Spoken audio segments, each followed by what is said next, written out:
This is the Big O Show. This is the Big O Show.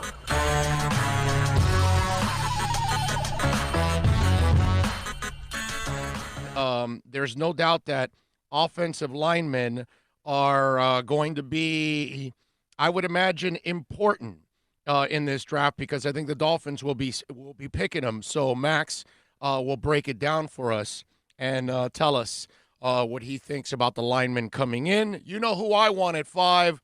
I've wanted Tristan Wirfs, and you know the talk. It's funny how the talk has fluctuated, and I think the talk has fluctuated for the Dolphins. Do you know why draft talk has fluctuated? Because they don't know what's going on. That's why. That's why you hear, oh, well, no, they're going to go with Tua. Well, no, now they like Herbert. And now, have you noticed that more and more people are now going to what I've been saying for the last couple of weeks, take a position player, okay?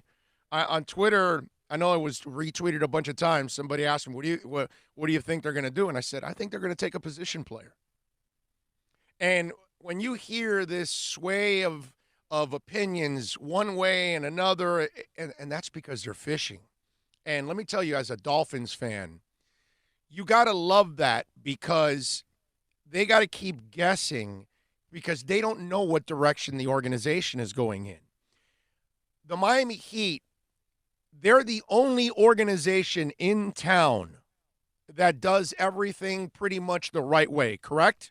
I mean, nobody's perfect, obviously. I know they went through the stretch with James Johnson and Whiteside and all that crap. But 99% of the time, the Heat is as close to perfect as it gets as an organization, top to bottom. And one of the things that is their strength is that you have no idea what the hell they're doing. You don't even know what goes on in that organization. Whereas with the Dolphins, the Marlins, the Panthers, you name it, everybody else, you find out about what's going on. And with the Heat, you never find out. Well, with the Dolphins, that's what's been going on this offseason. The writers don't know locally. They don't get to talk to Chris Greer. He doesn't pick up the phone and call them in the middle of the night and say, well, hey, yeah, you know, we like this, but keep it between us. And he's not doing any of that. He's not trying to win over a media member so the media member can then write positive things about him. Okay?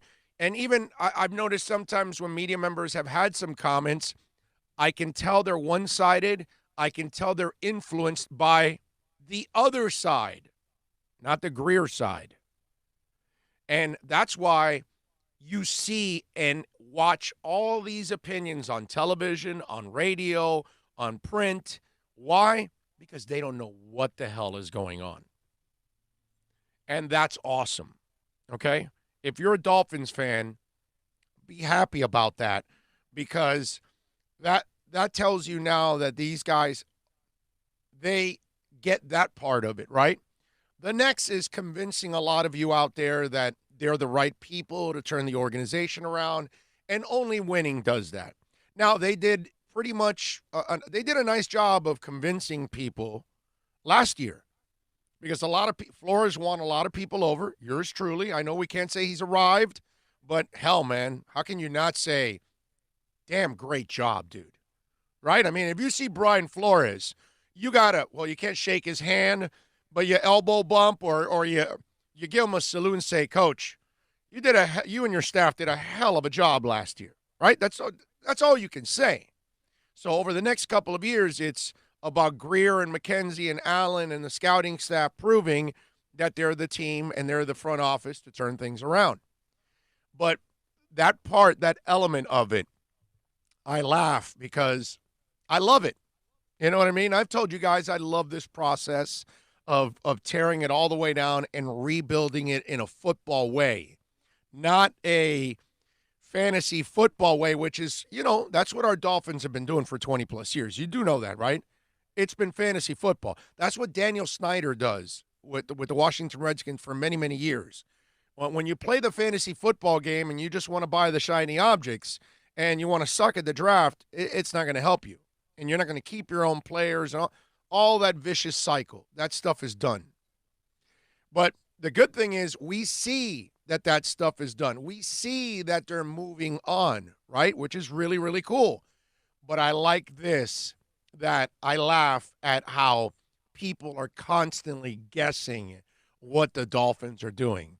And they have no freaking idea. And we've gone in a full circle. It's Tua. No, they like Herbert. And now people say, well, you know what? I think they're going to pass up on both. And now they're going to take a position player. And then the new thing is they're using 18 now to move up to try to get another tackle or to get a quarterback or whatever. You know what I mean? So notice how the stories all change. And that's because people are talking to other people, not the Dolphins. And then the other general manager is guessing. And then the reporter's writing what he's guessing. That's all that's going on. And I love it because nobody knows exactly what the hell they're doing. And this is great for us, man. It's great drama for us as we build it up for Thursday, as we get ready for number 5. I think it's going to be so cool, man. I really do. It's going to be a lot of fun to do all of this.